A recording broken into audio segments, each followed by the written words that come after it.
We present automatic histograms, a tool for making sense of unstructured text datasets. This has always been a hard problem, and it's getting more important with the rise of large language models.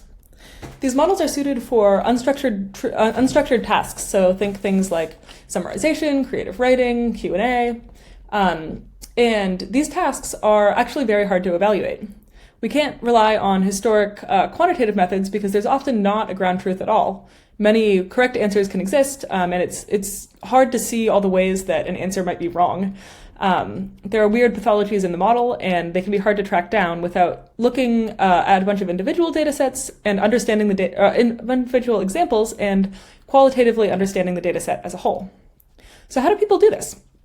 Often they look at individual examples, but we also like to create distributions of relevant features.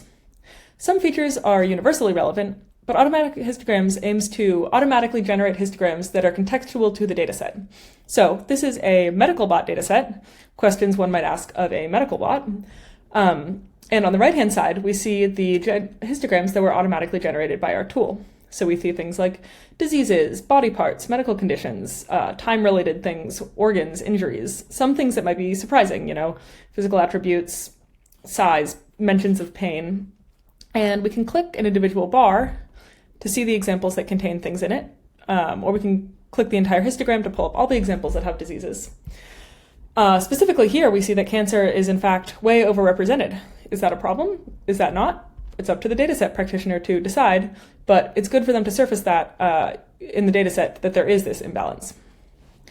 We can also see individual example, or search for histograms. So we search for illnesses. There's no specific illnesses, but we do have diseases, okay.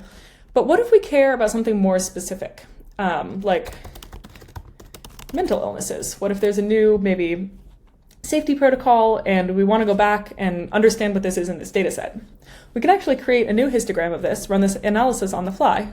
So we can select, this will automatically suggest entities that it thinks might be mental illnesses, so we can select the ones that it is, maybe OCD, delirium, and then we can create a new histogram with these elements, which is then added to our overall analysis.